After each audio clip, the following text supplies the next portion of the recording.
ನೆಲ ಅಗೆಯುವ ಕಾಮಗಾರಿ ವೇಳೆ ಇಬ್ಬರು ಕಾರ್ಮಿಕರಿಗೆ ವಿದ್ಯುತ್ ಶಾಕ್ ಹೊಡೆದಿದೆ. ಹಾರೆ ಬಿಟ್ಟು ಕೂದಲೆಳೆ ಅಂತರದಲ್ಲಿ ಪಾರಾಗಿದ್ದಾರೆ ಇಬ್ಬರು ಕಾರ್ಮಿಕರು. ಮಂಡ್ಯ ಜಿಲ್ಲೆಯ ಶ್ರೀರಂಗಪಟ್ಟಣದ ಮುಖ್ಯ ಬೀದಿಯಲ್ಲಿ ಆಗಿರುವಂತಹ ಘಟನೆ ಇದು. ಆಂಧ್ರದ ಇಬ್ಬರು ಕಾರ್ಮಿಕರು ಪ್ರಾಣಾಪಾಯದಿಂದ ಪಾರಾಗಿದ್ದಾರೆ. ಇಬ್ಬರು ಕಾರ್ಮಿಕರು ಅಸ್ವಸ್ಥರಾಗಿದ್ದಾರೆ. ಸ್ಥಳೀಯ ಆಸ್ಪತ್ರೆಯಲ್ಲಿ ಅವರಿಗೆ ಚಿಕಿತ್ಸೆಯನ್ನು ನೀಡಲಾಗ್ತಾ ಇದೆ.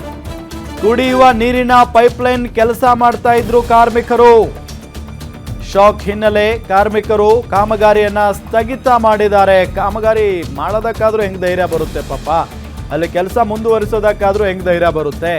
ಸೊ ಹಂಗಾಗಿ ಕೆಲಸವನ್ನ ಅಲ್ಲಿಗೆ ನಿಲ್ಲಿಸಿದ್ದಾರೆ ಈಗ ಅನ್ನೋದು ಗೊತ್ತಾಗ್ತಾ ಇದೆ. ಪೈಪ್ಲೈನ್ ಕಾಮಗಾರಿ ಮಾಡ್ತಾ ಇದ್ರಂತೆ ನೋಡಿ, ನೆಲ ಅಗಿತಾ ಇದ್ರಂತೆ. ಆ ಸಂದರ್ಭದಲ್ಲಿ ಇಬ್ಬರು ಕಾರ್ಮಿಕರಿಗೆ ವಿದ್ಯುತ್ ಶಾಕ್ ಹೊಡೆದು ಬಿಟ್ಟಿದೆ.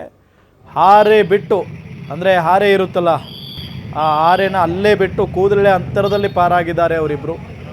ಮಂಡ್ಯ ಜಿಲ್ಲೆಯ ಶ್ರೀರಂಗಪಟ್ಟಣದ ಮುಖ್ಯ ಬೀದಿಯಲ್ಲಾಗಿರುವಂಥ ಘಟನೆ ಇದು. ಆಂಧ್ರದವರು ಆ ಇಬ್ಬರು ಕಾರ್ಮಿಕರು ಪ್ರಾಣಾಪಾಯದಿಂದ ಪಾರಾಗಿದ್ದಾರೆ.